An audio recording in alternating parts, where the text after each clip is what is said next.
Alright, howdy. I'm going to do a demo today of a 2014 Colby Mod Machine, which this is the 100-watt version. They made a 50 and 100.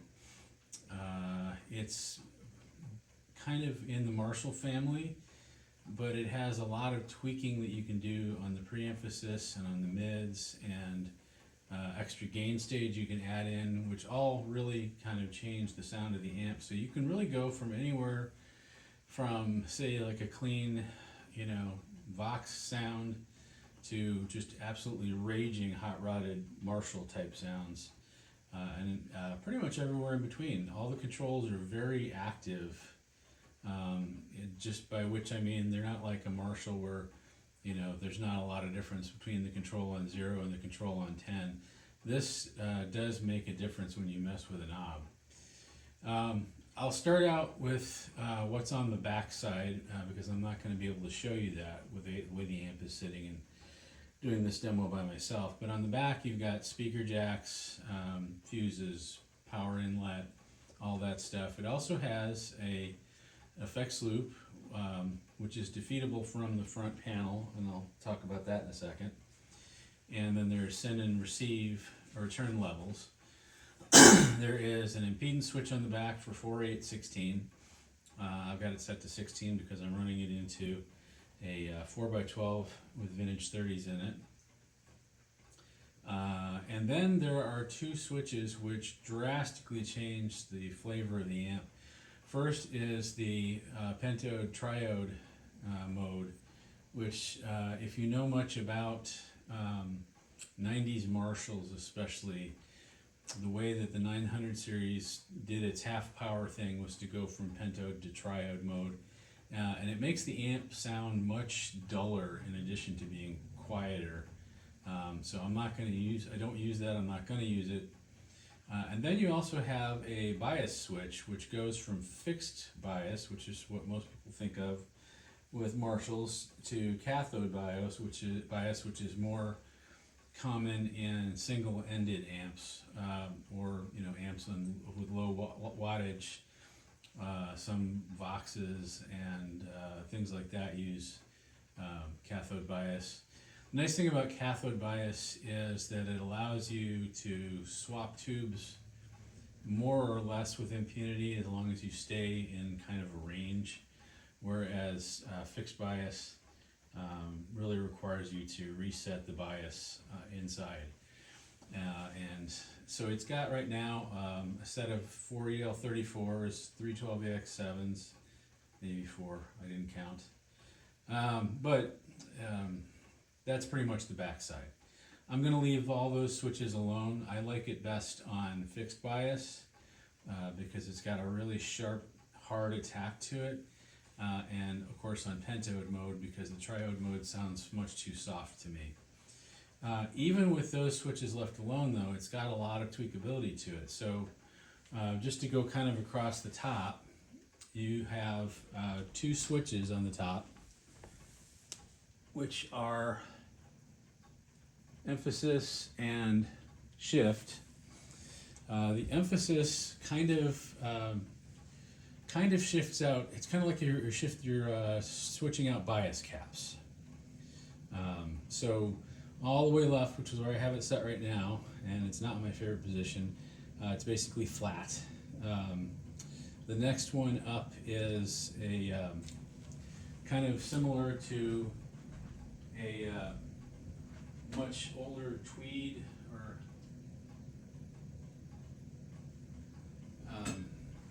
plexi amp, like a bias, like a JTM 45. The third one is kind of more aggressive, kind of like a JMP master volume or an early 800 series amp. And position 4 is a pretty wide open hard rock sound. That's my favorite. The more rocking the better. But you can make a lot of changes. The emphasis knob, or the shift knob, basically shifts in where the mids fit in the sound. So I like it up on the third one. I'll run it through so you can hear the difference between the two of those. Then you've got volume next to that, which is your, kind of think of it like your channel volume or preamp volume. Then you have treble, bass, and mids. Actually, treble, mid, and bass. They're backward for me. Then on the bottom, you have the second additional, currently unswitched in gain stage, which is what really causes it to breathe fire when you switch that in. You have an on-off switch for the effects loop. I have it off because I'm not using anything in the loop. And then you have the master section, which has pre-volume, presence, treble, it's a high trim, which you can think of like a cut, and then post-volume. The different master volumes kind of confuse people. But if you think of that top volume knob, like the preamp volume, on, say, a master volume Marshall, then what the pre-master volume does is it's very similar to the master volume that they put in that's pre-phase inverter on JMP master volume Marshalls. So if you think about it like that, that's kind of what that knob does. The second post volume on the far end is like a post-phase inverter master volume. So you might think to yourself, well, I don't need both of those, but it really does kind of allow you to drive the amp in different ways and get different sounds out of it. And I will show you how those interact. Then of course you have the presence, which affects how much of the high end is let through by the negative feedback circuit. And you have the high trim, which is very similar in function, I think, to a cut volume knob on a Vox. So cut knob on a Vox is kind of, think of it like a backward treble pot. The more to the right you have it, the less high end you get. The more to the left you have it, the more high end you get in the final sound. And that's pretty much all the knobs. So I'm playing an LTD EC1000 today that has Seymour Duncans in it. So it's kind of a, tonally kind of straddles the line between a Les Paul and an SG. I'm more of a hard rock player, so I'm not going to play too much clean on it, but I'll show you at first the way these knobs are set. So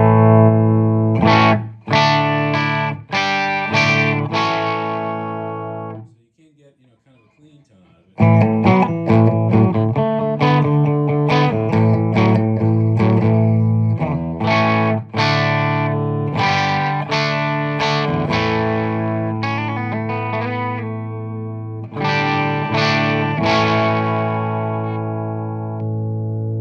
Some middle pickup action.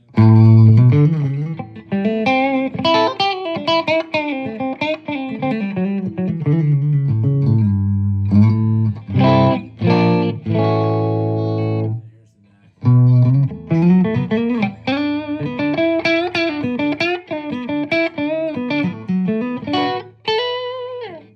So there's kind of the cleanish sound out of it. Now I'm going to go ahead and switch the emphasis knob.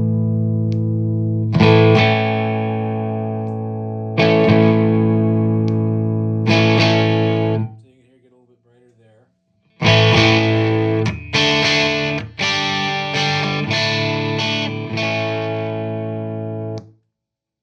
So that gives you an idea.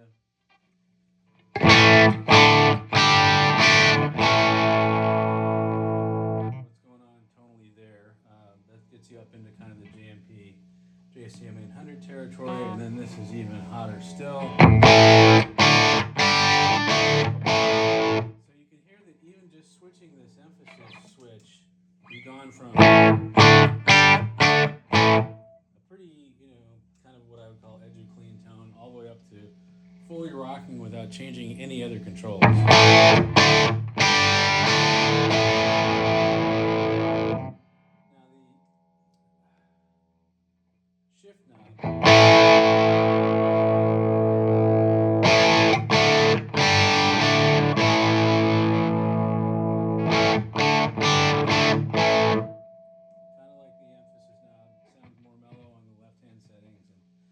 bit brighter and more aggressive as you go to the right. And then you've got the channel volume.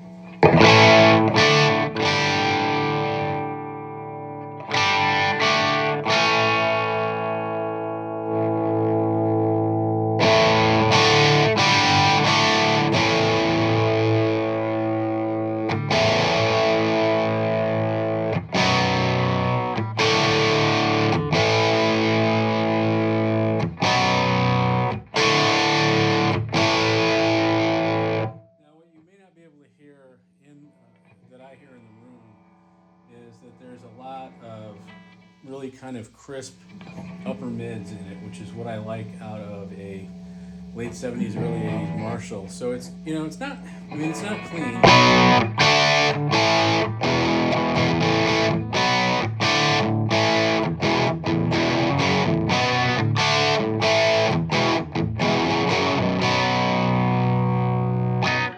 realistically, it's not actually that dirty.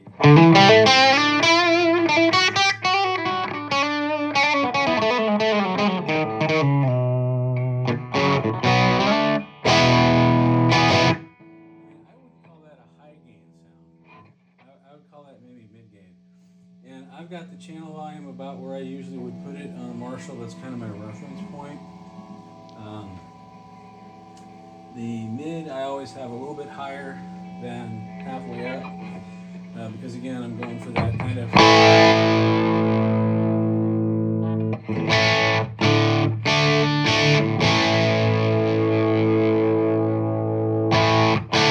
don't know if you can hear it either, but the definite effect between the mid knob and the amount of bass that you're getting. So all the way down. Bass sounds a little bit thin. Too far up. And again, that's probably not getting through the phone very well, but it gets a little bit overly boomy in the room. Then I have this preamp or pre-volume, which is the pre-phase inverter volume. I've got the presence, and then of course I've got the high cut, I'll call it a high trim. But so you hear how that goes.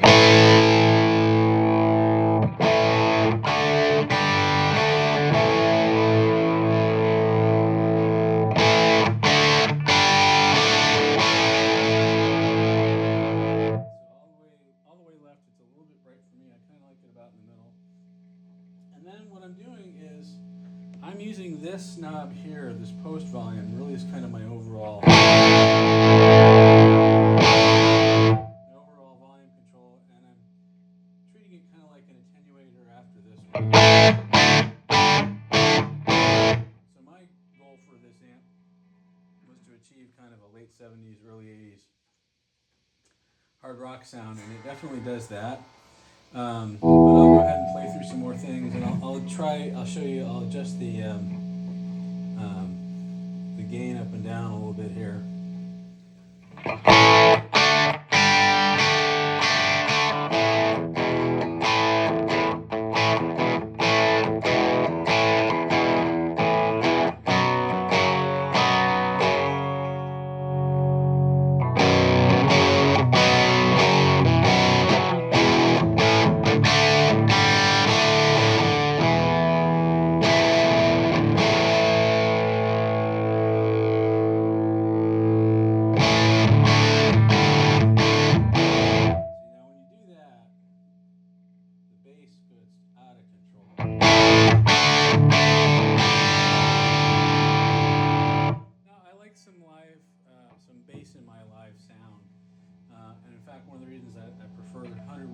Models of amplifiers over 50s is because that output transformer really has some slamming transients to it. Right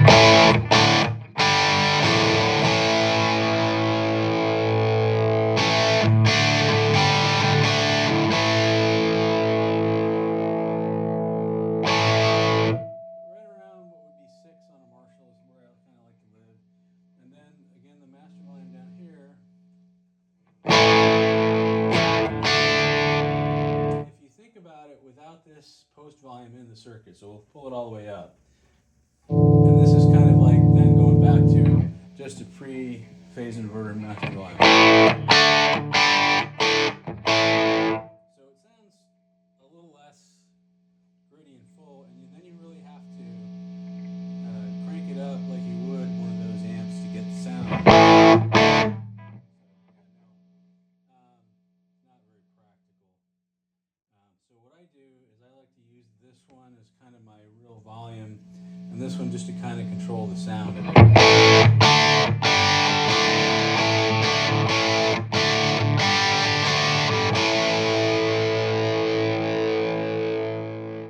the one thing I haven't gotten into yet is this second add-on gain stage, which I haven't looked at a schematic, so I don't know if it's adding a whole tube in, which would be 2 gain stages or just one.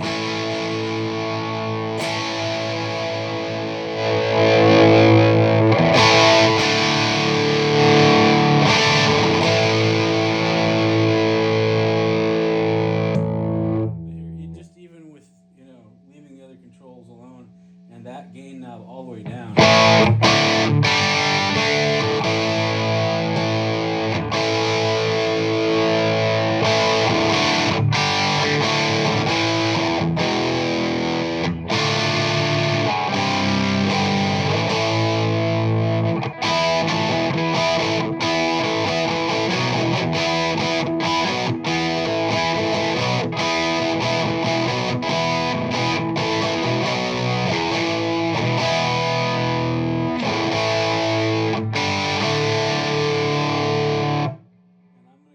With this post volume because this adds a lot of gain really quick, and it'll get out of control and just go into oscillation if you're not careful with it.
Into sludge, and then you start to having to do things like cut your mids and your bass down so you don't go completely into a wall of kind of sludge.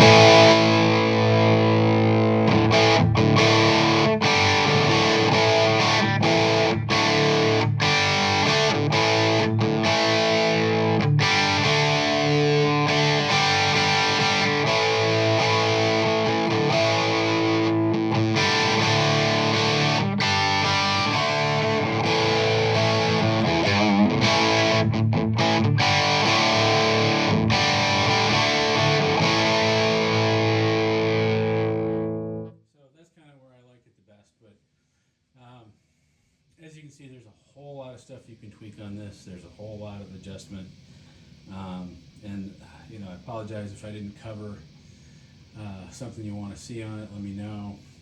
It's just kind of an impromptu demo while I've got the amp hooked up here, and that's all I got. All right, thanks.